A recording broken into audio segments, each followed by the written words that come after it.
पहलगाम में हुए आतंकी हमले के बाद भारत ने पाकिस्तान के आतंकियों के खिलाफ सिंदूर ऑपरेशन शुरू किया, जिसमें 9 आतंकी ठिकानों को मिट्टी में मिलाया गया। उसके बाद पाकिस्तान ने भारत के खिलाफ ही हमला शुरू कर दिया, जबकि भारत की लड़ाई सिर्फ आतंक और आतंकी के खिलाफ है।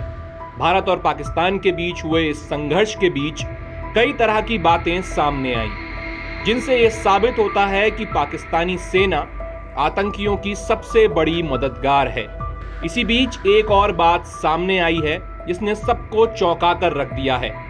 रिपोर्ट के मुताबिक अप्रैल 2025 में जम्मू कश्मीर के पहलगाम में हुए आतंकी हमले से ठीक 2 महीने पहले अमेरिका की एक प्रमुख space tech company Maxar technologies को पहलगाम और उसके आसपास के इलाकों की हाई रिजोल्यूशन सैटेलाइट इमेज के थोक में अधिक ऑर्डर मिले। 2 से 22 फरवरी 2025 के बीच कम से कम 12 ऑर्डर दिए गए, जो सामान्य संख्या से 2 गुना है। इससे पहले जून 2024 में ही पाकिस्तान की एक संदिग्ध company business system international private limited को मैक्सार का नया पार्टनर बनाया गया था।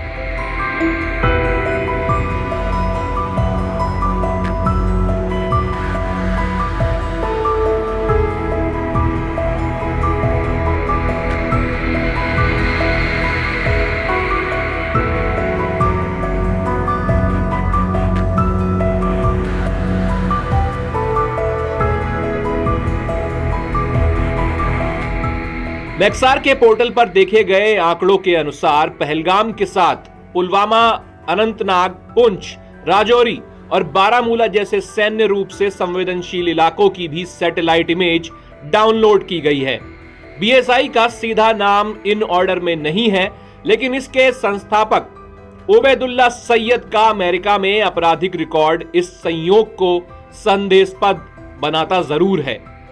उबैदुल्ला सैयद को अमेरिका की एक संघीय अदालत ने Pakistan atomic energy commission pack को बगैर इजाजत हाई परफॉर्मेंस कंप्यूटर और सॉफ्टवेयर निर्यात करने के जुर्म में 1 साल की सजा भी सुनाई थी। ये एजेंसी परमाणु हथियारों और मिसाइल टेक्नोलॉजी से जुड़ी है।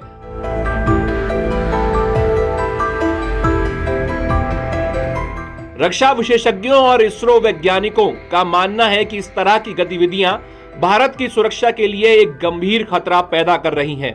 आतंकियों को सैन्य मूवमेंट, चेक पॉइंट्स, हथियारों के ठिकानों और इंफ्रास्ट्रक्चर की बारीक जानकारी मिल सकती है। 10 सेमी या 30 सेमी रिजोल्यूशन इमेज की स्पष्टता में इतनी उच्च होती है कि सड़क पर चलते व्यक्ति की पहचान तक संभव हो सकती है।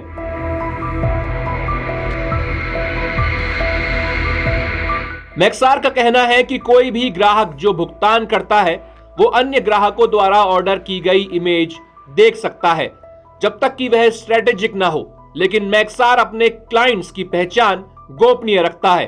भारत सरकार के रक्षा मंत्रालय और इसरो सहित कम से कम 11 भारतीय स्पेस टेक स्टार्टअप्स मैक्सार के ग्राहक हैं। मैक्सार का दावा है कि वो वाणिज्यिक सैटेलाइट इमेजरी की सबसे व्यापक सेवाएं प्रदान करता है। कंपनी के अनुसार वह सिंथेटिक अर्पेचर रडार तकनीक का इस्तेमाल करती है, जिसकी मदद से बादलों और अंधेरे के बीच भी जमीन की साफ छवियां प्राप्त की जा सकती हैं। यह तकनीक खासकर ऐसे हालात में उपयोगी होती है जहां मौसम साफ नहीं होता या रात के समय निगरानी करनी होती है। सार इमेजरी से मैक्सार को दिन रात और हर मौसम में निगरानी करने की क्षमता मिलती है।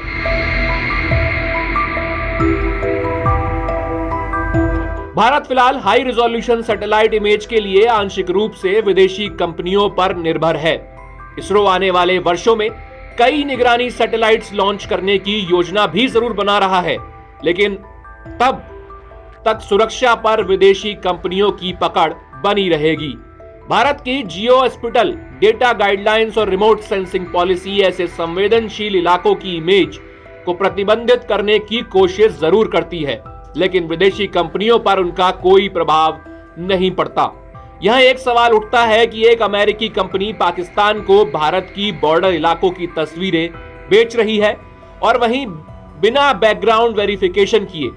दूसरी ओर अमेरिका राष्ट्रपति डोनाल्ड ट्रंप भारत और पाकिस्तान के बीच सीज फायर की घोषणा कर रहे हैं। कायदे से देखा जाए तो यह भारत की जासूसी है, जिस पर तुरंत लगाम लगाने की जरूरत है। भारत सरकार को मैक्सार के खिलाफ जांच की मांग करनी चाहिए और पूछा जाना चाहिए कि इन इमेज की ऑर्डरिंग किन संस्थाओं ने की है। इसके अलावा ऐसी कंपनियों पर दबाव बनाया जाना चाहिए कि जो पाकिस्तान जैसे संदिग्ध एजेंसियों के साथ साझेदारी बंद करें। साथ ही अपनी निगरानी क्षमता मजबूत की जाए ताकि विदेशी सेवा पर भारत को निर्भर न होना पड़े। अगर आप ये वीडियो YouTube पर देख रहे हैं तो हमारे चैनल को सब्सक्राइब करें और बेल आइकन को दबाना ना भूलें। अगर आप Facebook पर ये वीडियो देख रहे हैं तो हमारे पेज को लाइक करें।